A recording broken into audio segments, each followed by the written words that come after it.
If you're an intermediate guitarist, you've probably noticed that when you try and solo over chord changes, your hand is kind of just jumping all the way up and down the fretboard all the time.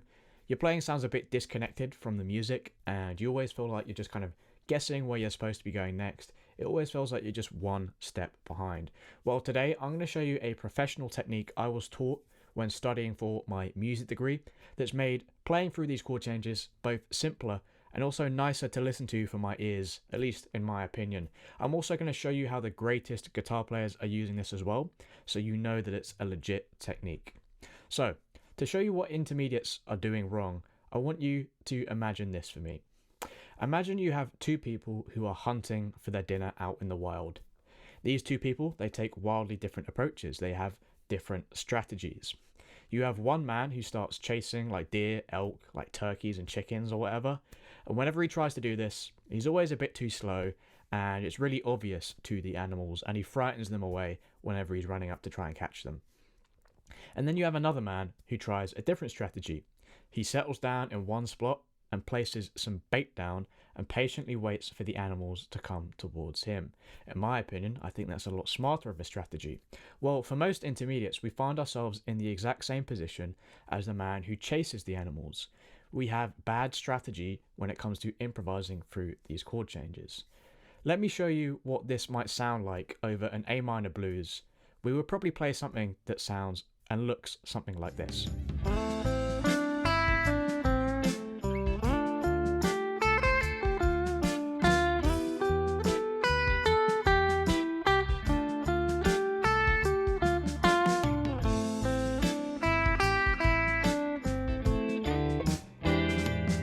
So when we try and chase these chord changes by constantly moving our hand position across the fretboard, we're always going to be too slow.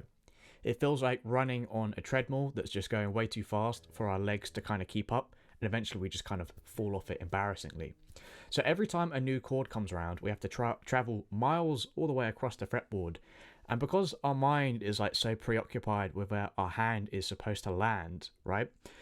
We actually don't have enough time to think about playing a unique sounding phrase that's kind of different from what we played in the position before. So instead we play the exact same type of phrase over and over again, and frankly it gets kind of boring and uninspiring. Instead, we want to learn how to let the chord changes come to us by having a better strategy, by keeping our hand in one spot across the fretboard, just like this.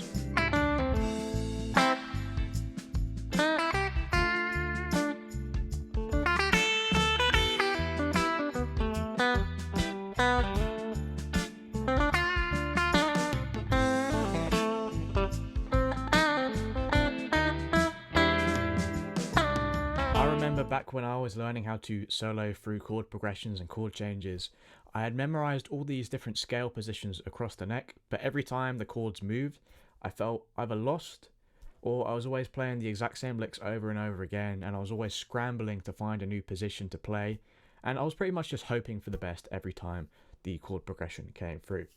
Then, one day when I was studying for my degree, I was actually taught this technique, and suddenly it became so obvious to me why learning all these different scale positions all the way across the fretboard was actually really useful, as now I had a proper reason to actually use all of them instead of just relying upon that same one position that we all know and love. So instead of moving around aimlessly, I learned how to shift the pentatonic scale for each chord while keeping my hand in the same spot. So how are we supposed to do this? As intermediates, it's really important to understand that every single scale position has a whole bunch of different chord tones hiding inside of them. Once we understand the connection between triads, which triads are just a bunch of chord tones clustered together, by the way. So once we understand the connection between triads and our pentatonic scale shapes, the fretboard becomes so much easier to make music with. So let's look at how I was doing this over the A minor blues. So we have three chords that we're looking at pretty much. We have the 1 chord, which will be A minor. We have the minor 4 chord, which is going to be D minor. And then we have the minor 5 chord, which is going to be E minor. So most of us know by now that for this A minor chord, we can use that first position of the A minor pentatonic. You can kind of just like noodle around with it, do whatever phrase you want.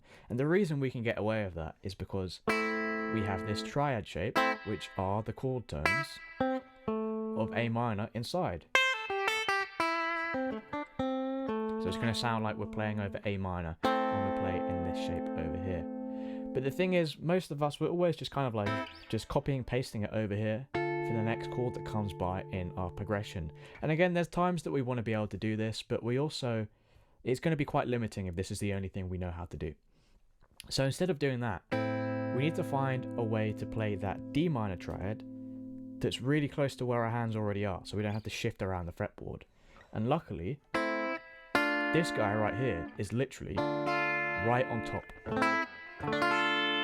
So we have this second inversion D minor triad over here, and inside this fourth position of the pentatonic scale, this triad is actually hiding inside of there. So I can go from like the 1 chord, and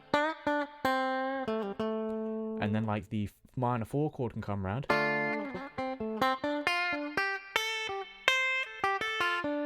and then back to that 1 chord.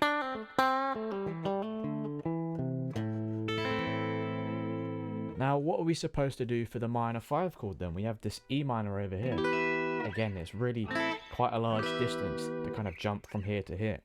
So we need to find ways to bring this closer to over here. So again, we have E minor. We're looking at an E minor triad that we need to find. Luckily, there's one right around the corner over here. So we had this, then this, and then this over here. So this is our E minor, right? Now we can play the third position of that pentatonic scale right over the top of this point over here. If you look at my fretboard, right, from frets 5 to 7, pretty much all the information is inside here. I'm not having to jump all the way across the fretboard. I don't have to kind of get lost and like chase the chord changes. I allow them to come to me by understanding where they're all grouped together all in one spot. So when I put everything together and I kind of go through all these different positions, flowing through those chords becomes so much easier. Again, all you have to do is just change the pentatonic positions rather than chasing those chords all the way across the fretboard by changing where you place your hand on the frets. Don't just take my word for it though. Many other legendary guitarists are doing exactly what I just showed you. I want you to check out this clip of Mark Knopfler improvising using this exact same technique, and really pay attention to his hands. Look at how much they're moving across the fretboard.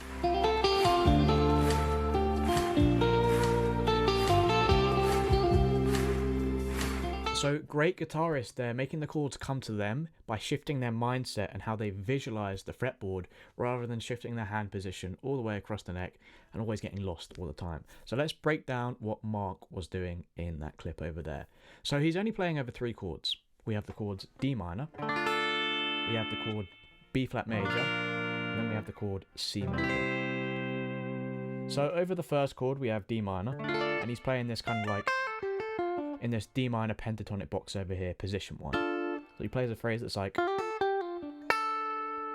sounds something like that. And then the next chord he plays is over a B flat major, and he plays something like, and what's going on there? Look at this guy. This is a B flat major triad.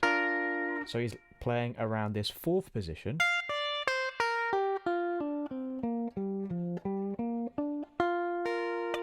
Oh, there we go. And you can see like there's all these kind of B flat major chord tones inside this box over here. And again, that's overlapped right on top this D minor over here. Now the next chord after B major was C. So he plays something like, so what was it? It was,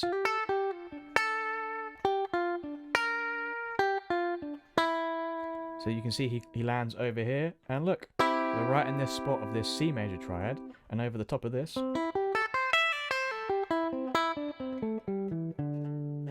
I can play this 3rd position of the pentatonic scale. They're all in the same spot, right?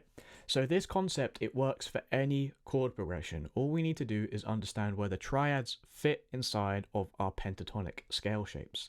So you can use this idea for any chord progression you want, as long as you know these major and minor triads and where they fit inside of the pentatonic. So for example, I can mix things up a bit. I can take that exact same chord progression, so that's D minor, B flat major, and C major, and I can improvise and glue my fingers to just one spot on the fretboard using completely different pentatonic scale positions and triads. Again, if you understand where these triads line up with these scale shapes, you can improvise something that sounds like this.